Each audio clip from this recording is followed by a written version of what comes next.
श्री स्वामी समर्थ. नमस्कार स्वामी भक्तांनो.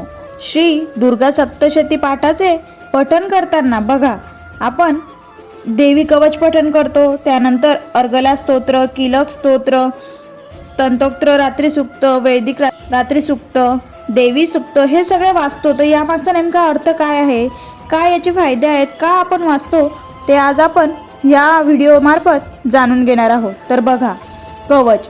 मार्कंडेय मुनींनी पितामह ब्राह्मण देवाकडे मागणी केली. अतिशय गुप्त, सर्व प्राणीमात्रांचे रक्षण करणारे, जे आतापर्यंत कोणाशी सांगितले नाही असे साधन द्यावे.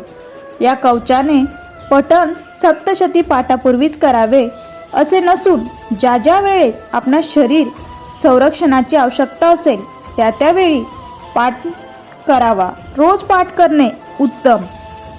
श्री देवी कवच पठण करताना मुखातून होणाऱ्या उच्चारांमुळे निर्माण होणारी स्पंदने देहाभोवती लपेटली जातात. देवीच्या मंत्रांनी केलेले हे आच्छादन संपूर्ण शरीराच्या रक्षणासाठी अत्यंत उपयुक्त असते. सप्तशतीची पार्श्वभूमी हीच मुळात युद्धभूमी असल्याने तिन्ही चरित्रात सप्तशतीचे पठण करणारा मनाने युद्धभूमीवरच वावरत असतो. म्हणून संरक्षण कवच आवश्यक आहे. वातावरणातील अशुद्ध जीव, आपल्या शरीरातील अशुद्ध द्रव्य व अशुद्ध विचार यापासून ही श्री देवी कवचाने आपले संरक्षण होते. त्यामुळे आपण देवी कवच पठण करतो. अर्गला स्तोत्र. यात निरनिराळ्या राक्षसांचा नाश करणाऱ्या निरनिराळ्या अवतारातील देवींना नमस्कार केलेला आहे. रूपदेही, जयदेही, यशोदेही, दिशोदेही ही प्रार्थना असामान्य 21 वेळा केली आहे. रूप सामान्य अर्थ सौंदर्य असा आहे. गूढ अर्थ देवीप्रमाणे दिसणे, देवी रूपात मिसळून जाणे, देवीशी सारूप्यता साधन असा आहे. जय स्पर्धात्मक क्षेत्रात जय, आपल्या शरीरातील मन, बुद्धी, अहंकार यावरील जय.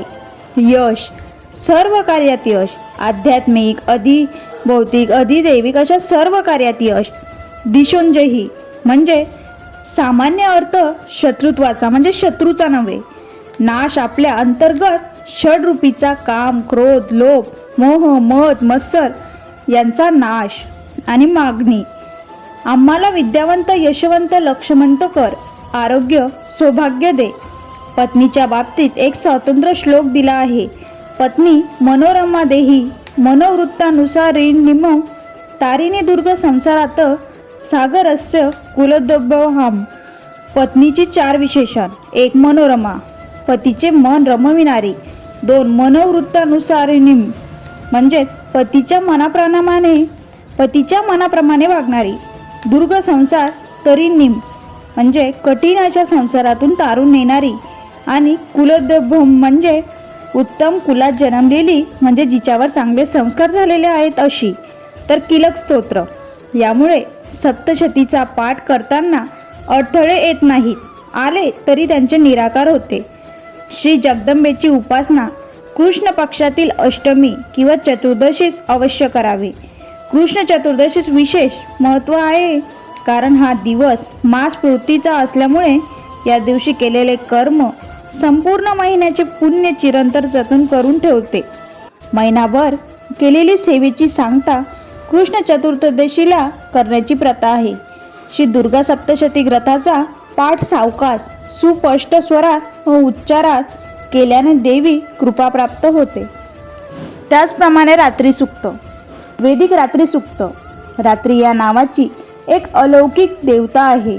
ही देवता आकाशातील तारका व नक्षत्ररूपी डोळ्याने सर्व विश्वाला पाहते.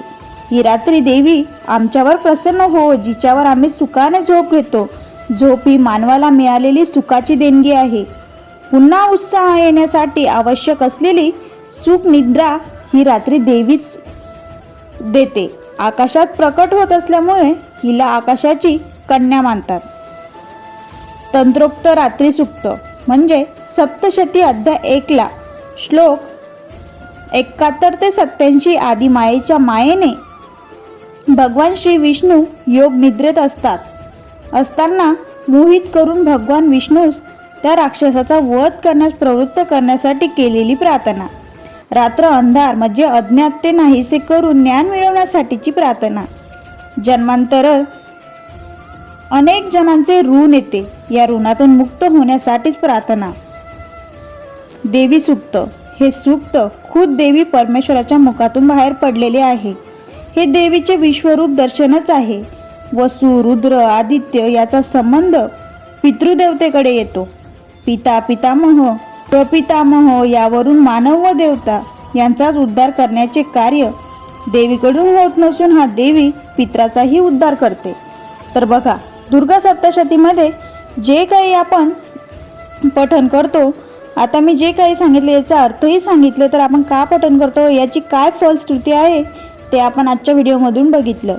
तर मित्रांनो, व्हिडिओ आवडला असेल, युजफुल वाटला असेल तर व्हिडिओला लाईक आणि जो कोणी आपल्या चॅनलवरती नवीन असेल, अजूनही चॅनलला सबस्क्राईब केलं नसेल तर प्लीज सबस्क्राईब करा.